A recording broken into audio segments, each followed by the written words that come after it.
სიჩქარის გადაჭარბება, არასწორი მანევრირება, ავტომობილის მართვისას მობილურით სარგებლობა, უსაფრთხოების ღვედის არ გამოყენება, სატრანსპორტო საშუალების ტროტუარზე ან ქვეით და გადასასვლელზე დგომა გაჩერება. ამ კანონდარღვევებისთვის შინაგან საქმეთა სამინისტრო გაზრდილ ჯარიმებს ითხოვს და პარლამენტს კანონპროექტს უგზავნის. უწყებაში განმარტავენ, რომ სანქციების გამკაცრების მიზანი ადამიანის სიცოცხლის და საზოგადოებრივი უსაფრთხოების დაცვაა.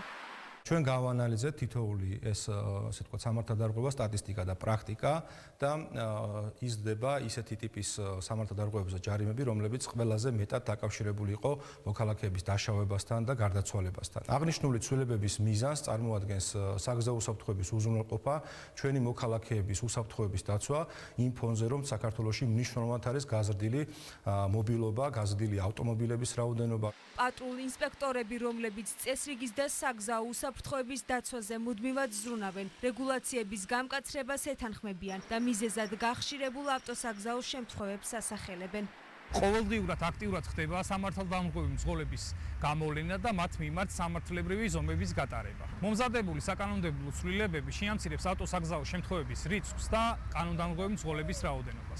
მმართველ გუნდში ამბობენ, რომ მოქალაქეების უსაფრთხოება და მათ სიცოცხლეზე ზრუნვა სახელმწიფოსთვის პრიორიტეტულია. შესაბამისად, პარლამენტის თავმჯდომარე ფიქრობს, რომ ცვლილებებს პრევენციული ხასიათი, სამინისტროს ინიციატივას კი დეპუტატების მხარდაჭერა ექნება.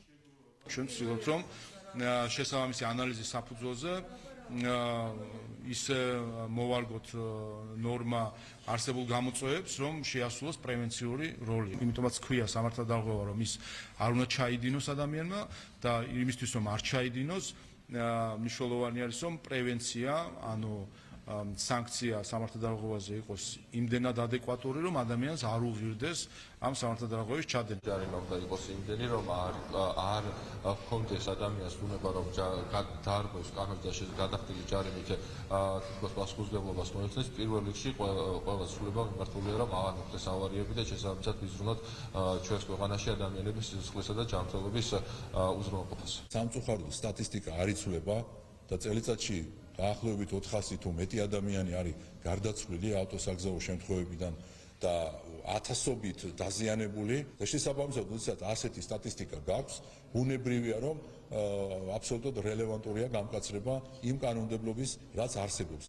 შინაგან საქმეთა სამინისტროს მიერ მომზადებული ცვლილებათა პაკეტის განხილვას პარლამენტი მალე დაიწყებს. კანონპროექტის კანონად ქცევის შემდეგ კი ქვეყანაში გამკაცრებული სანქციები ამოქმედდება.